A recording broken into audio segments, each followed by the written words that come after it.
week better for you. Hey guys, Mike Simmons here from the technology department, and boy, that cold weather sure is back. I hope everyone survived the wind and the cold. Time to get the fireplace and the hot cocoa back. Not a big deal. All right, what did we learn last week? How can we make this week better?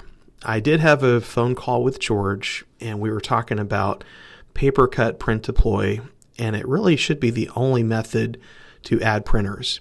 And of course, I've got a video here. We've got that little green paper cut, print deploy icon, and that's where you can view your printers. You can add your printers. This should be the only way that we are adding printers. Now, just because that's the only way that's approved doesn't mean that's the only way you can add printers. We have found that sometimes people are going into the settings and under devices and printers, and they're adding devices manually, but that's a no-no. The reason why is we're trying to do zone printing, and it's based on user. It's not really based on machine anymore. And that's the whole reason we moved over to paper cut print deploy in the first place. But I know we really didn't have a conversation as to the why that we're doing that, but I just wanted to give everyone the clear expectation as to that's why we do that. So please, please, please do not do like a direct IP print or try to manually add those printers. That's just not going to work the right way. Even though you can, doesn't mean you should. All right, the other thing that I wanted to update you guys on is Minecraft Education Edition.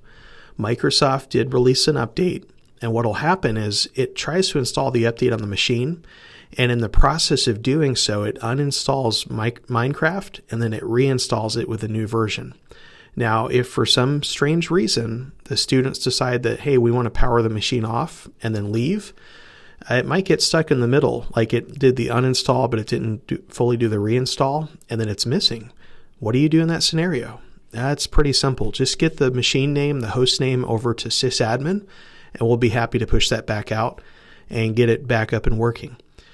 Best practice, better than that, is please communicate with all the lab teachers. Just keep your machines on throughout the school week. We're going to run a lot of critical updates overnight. Sometimes they run at like 2 a.m. and it's better just to keep the machine on. Now, if you want to power it off through the weekend, that's fine, just to avoid any power outages if we have storms, things like that. But a better practice is just keep the machines on. I know that's not going to happen overnight because students and teachers have habits and they're used to just powering it off. But if we communicate it, and the more we talk about it, the more we're going to see those machines stay on, and the better things are going to work. This coming Tuesday, we've got a Tech Talk Tuesday all about software, and we'll talk and dive a little bit more into that. So, all right, the other thing I want to talk about is print deploy paper cut on Mac. Now, if you are a site tech that supports Mac computers and you're getting the, well, this is awkward error message, we did deploy a fix, and there's a knowledge base article showing you how to fully uninstall PaperCut Print Deploy and then manually reinstall it back onto the machine. It just takes a couple terminal commands, and I went ahead and found the fix with Thomas, and it does work. We were at West with Dr. A's machine, and it actually took away the awkward error message, so we were happy about that. That is a fix. On Windows machines, it's a little bit more straightforward. You log in with your elevated SA account, and you can delete PaperCut Print Deploy and then reinstall it. But that's only a last resort. I'm going to link another article that talks about how do you troubleshoot PaperCut Print Deploy, and there's a couple more steps involving the badge and things like that. Make sure you sign the user out, sign back in, and there. All right, the other thing I want to talk about is battery degradation. Now, Chromebooks, or any machines for that matter, over time, batteries are expected to degrade. And basically their capacity, it decreases over time. So and I'm going to put a chart here, over time, the batteries may degrade. And the number that's kind of the magic number that we're looking at is around 30%. If you're getting a battery health that's reading 30% or less, we should be swapping out those batteries. And so as the tickets pop up, go ahead and replace them out. And then if you're running out of supply, please stay in communication with the warehouse team. That always helps.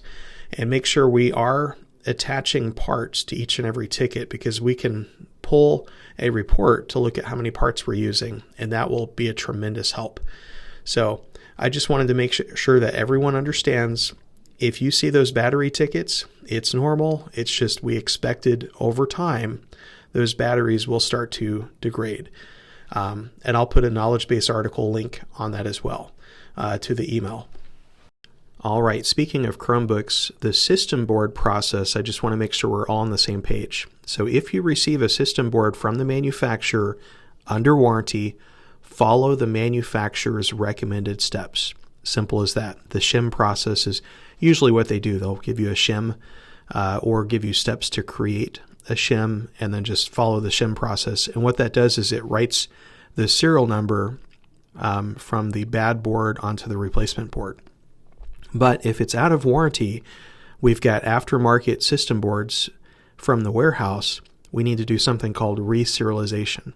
Now, for the past couple years, we've been able to reserialize, follow the knowledge base steps. In the cross terminal commands, you could just reserialize. But we came into an issue where if you test it, if you're on the sign-in screen where it says Alt plus V and you see the serial number, if it doesn't actually change it, there is an update to the commands that we use. And I went ahead and updated the knowledge base article for that as well. And I'll throw that into the email for you guys too, just so you can see it. And those new updated commands, they do work. And I tested it with Marilyn at Forsyth Central. We've got Alt plus V. It now shows the serial number from the bad board onto the replacement board, which is what you want. You want to prove and test that it does work. Well, I thank you guys so much for watching and tuning in. And as we bump into those problems and we get solutions, the weekly recap is here to support you and to make your week even better. Have a great week, and we'll see you guys again next time.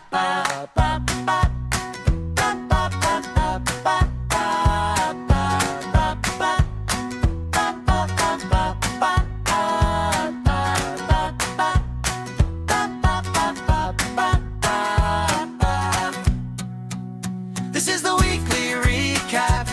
Every hiccup on the map, from incident IQ to the fix on tap. What we learned last week makes this week